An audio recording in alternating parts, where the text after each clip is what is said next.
तो dear friends, आप देख रहे हैं मेरा यूट्यूब चैनल फीपैक्स एजुकेशन में आपका वेलकम है।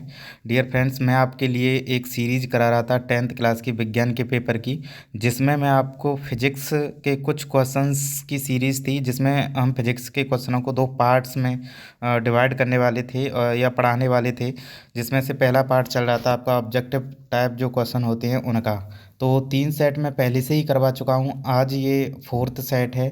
जो सेट रहने वाला है वो है आपका 824 EM सेट, और 2023 का पेपर चल रहा है विज्ञान का, जिसमें से हम आज पहला क्वेश्चन देखते हैं इस सेट का।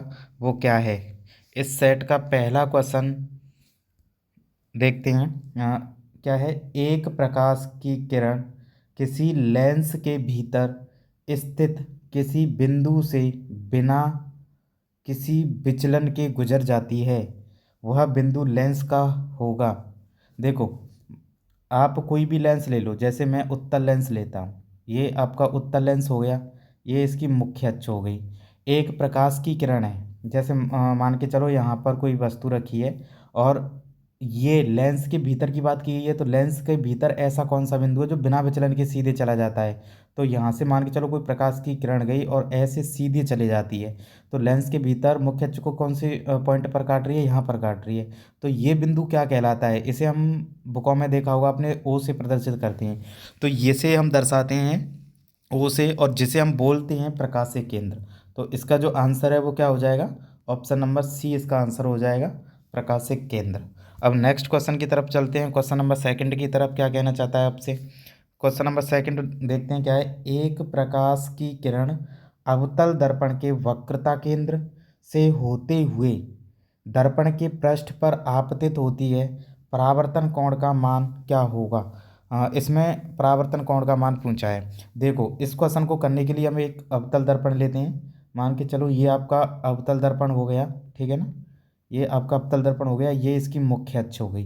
जब ये इसकी मुख्य अक्ष हो गई, अब यहाँ पर देखो, ये वक्रता केंद्र हो गया। अब मैंने बताया था कि जब कोई भी प्रकाश की किरण वक्रता केंद्र से जाती है, जैसे मान के चलो ये वक्रता केंद्र से गई, और वक्रता केंद्र से जैसे ही जाती है तो वह पीछे की तरफ उसी माध्यम में और वापस लौट आती है, ऐसे ही करके।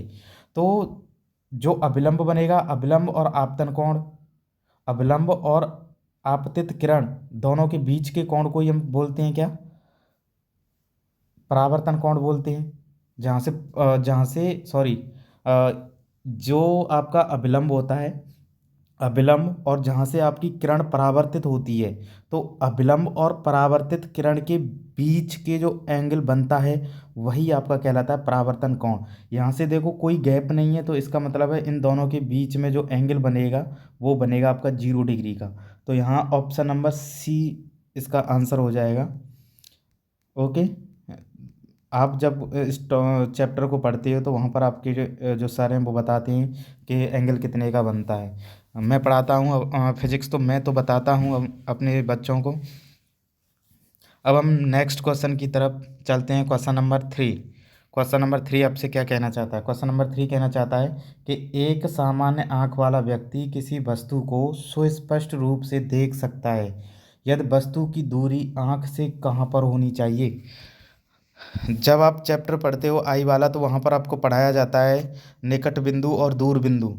जहाँ से आपको क्या देखते हैं कि जब निकट बिंदु होना चाहिए आपका 25 सेंटीमीटर दूर, और दूर बिंदु होना चाहिए अनंत पर। अगर इनके बीच में कोई भी वस्तु रखी है तो हम उसे आसानी से देख सकते हैं। तो यहाँ से देखो 25 सेंटीमीटर ऑप्शन नंबर बी में दिखाई दे रहा है, 25 सेंटीमीटर से अनंत के बीच तो वस्तु रखी है, तो वो हमें स्पष्ट रूप से दिखाई देगी। तो इसका आंसर क्या हो जाएगा? ऑप्शन नंबर बी इसका आंसर हो जाएगा। तो अगले क्वेश्चन की तरफ चलते हैं, क्वेश्चन नंबर 4 की तरफ। क्वेश्चन नंबर 4 आपसे क्या कहना चाहता है, देखते हैं। क्वेश्चन नंबर 4 कह रहा है कि किसी परिपथ में लगे विभवांतर को स्थिर रखते हुए परिपथ के प्रतिरोध को तिगुना कर दिया जाता है। परिपथ के प्रतिरोध को तिगुना कर दिया जाता है, तो परिपथ में धारा हो जाएगी। परिपथ में धारा कितनी हो जाएगी? सबसे पहले आपको इसके लिए ओम का नियम पता होना चाहिए। ओम का नियम क्या होता है? V बराबर IR। अब और आई बराबर क्या हो जाएगा? फिर यहाँ से आई बराबर हो जाएगा V/R, ठीक है ना?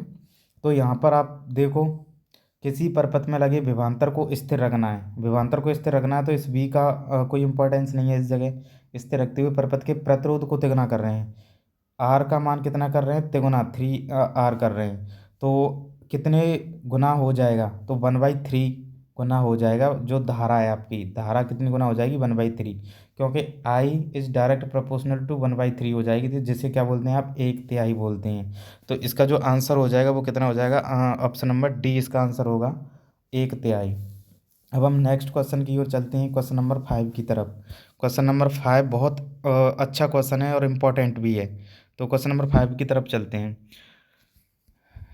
चलो, किसी मकान में, ध्यान से पढ़ना है, क्वेश्चन बहुत इंपॉर्टेंट क्वेश्चन है, कई बार पूछा जा गया है ऐसा क्वेश्चन, और हर बार आता है जहाँ तक है। किसी मकान में किसी मकान में 200 वोल्ट पर विद्युत आपूर्ति की जाती है। मकान में 100 ओम और 200 ओम के प्रतिरोध के दो विद्युत बल्ब प्रतिदिन 1 घंटे प्रयोग में आते हैं। प्रतिदिन विद्युत ऊर्जा की खपत आपसे पूछी गई है कि विद्युत ऊर्जा की कितनी खपत होती है। आपने देखा होगा या आपने पढ़ा होगा कि वहाँ पर हम चैप्टर में जो पढ़ाते हैं, यूनिटों की संख्या निकालने के लिए एक फॉर्मूला पढ़ाते हैं। यूनिटों की संख्या निकालने के लिए जो फॉर्मूला होता है वो होता है VIT अपॉन 1000। लेकिन अपॉन में जो 1000 है वो तब करना होता है जब हमें किलोवाट घंटा में निकालना होता है। यहाँ पर जो आंसर दिए हैं वो किस में दिए हैं, वाट इंटू घंटा में दिए हैं। तो इसलिए हमें क्या नहीं लिखना है, 1000 का डिवाइड नहीं देना है। ओनली आपका जो फॉर्मूला है वो बनेगा U बराबर VIT, इसलिए बनेगा क्योंकि जो है वो आंसर वाट इंटू घंटे में दे रखे हैं। अब यहाँ से देखो, I का मान किसी क्वेश्चन में नहीं दिया गया है, तो यहाँ से I का मान क्या लिखोगे, V/R। आई बराबर होता है क्या, आप वहाँ से देख सकते हो, V बराबर होता है IR। तो I बराबर हो जाएगा V/R। तो हम यहाँ से I का मान क्या लिख लेंगे, V/R। ठीक है ना। तो यहाँ से यूनिटों की संख्या के लिए जो फॉर्मूला होगा वो क्या बन जाएगा, यूनिटों की संख्या के लिए फॉर्मूला बन जाएगा U बराबर, या जैसे आप बोल सकते हैं प्रतिदिन जो विद्युत ऊर्जा की खपत है उसके लिए फॉर्मूला आपका क्या हो जाएगा, VI की जगह हम लिख लेंगे V/R इंटू टी। ये फॉर्मूला बन गया। अब यहाँ से हम, इसमें दो बल्ब दिए गए हैं, एक तो 100 ओम का दिया है, एक 200 ओम का दिया है।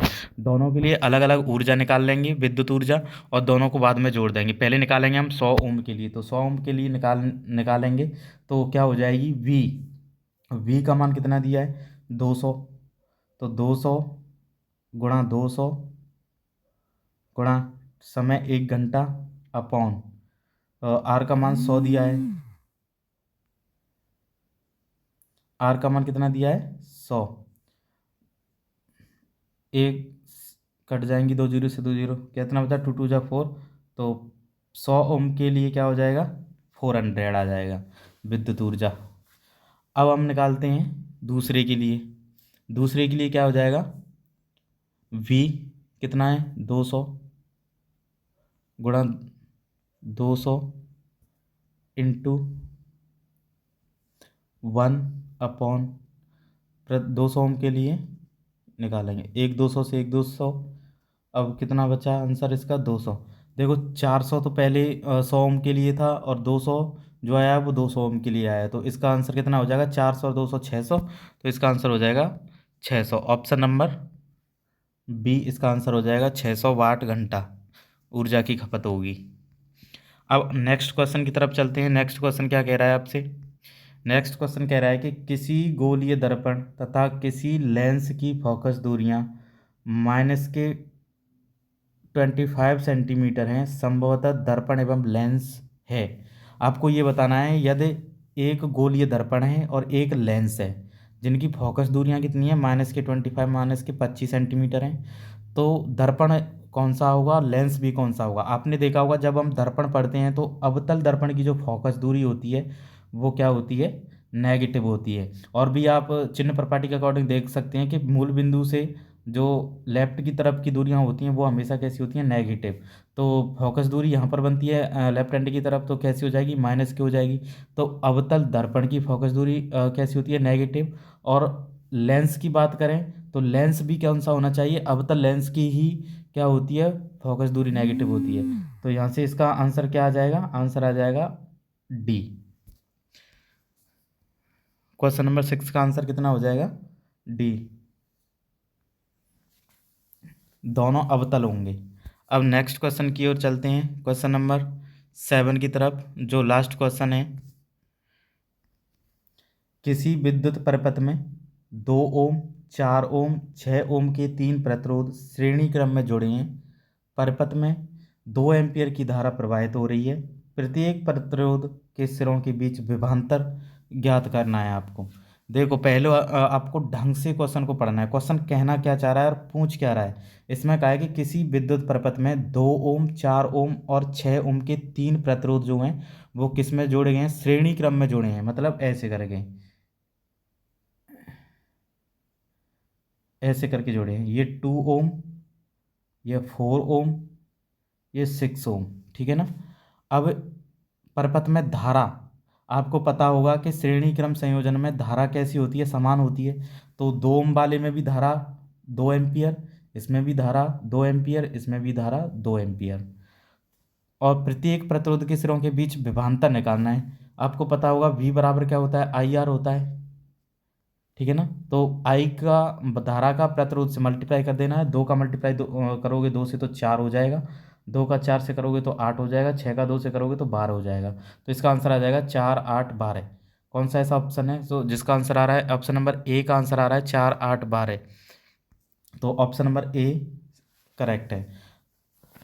ओके, तो आपका जो आज का सेशन है वो ख़त्म हो गया है। 7 क्वेश्चन आपके कंप्लीट हो चुके हैं। अगर आप ऐसी वीडियो और लेना चाहते हो तो इस चैनल को सब्सक्राइब कर लीजिए और बेल आइकन को प्रेस कर लीजिए, ताकि मेरी वीडियो का जो नोटिफिकेशन है वो आपके पास सबसे पहले पहुंचे। और इस चैनल को अपने दोस्तों के पास शेयर ज़रूर करें, क्योंकि ये बहुत ही इम्पोर्टेंट सीरीज चलाई जा रही है जो आप लोगों के लिए बेटर रहेगी। और इसी में से ही सभी क्वेश्चन आपको देखने को मिलेंगे बोर्ड एग्जाम में, जितने भी हैं 1-1 नंबर के क्वेश्चन जो आपको ऑब्जेक्टिव टाइप क्वेश्चन है। फिर इसकी बड़ी वाली सीरीज चलाई जाएगी जो 4 नंबर्स और 6 नंबर्स के मार्क्स की होती है, तो वो भी सीरीज आएगी। उसमें भी जो मैं पढ़ा रहा हूँ उसे ही कर लेना। बाकी का आपका पेपर जो 25 नंबर की फिजिक्स पूछी जाती है वो 25 के 25 ही नंबर आपके आ जाएंगे, ठीक है ना। तो इस चैनल को सब्सक्राइब कर लीजिए, बेल आइकन को प्रेस कर लीजिए। थैंक यू और माय डियर फ्रेंड्स।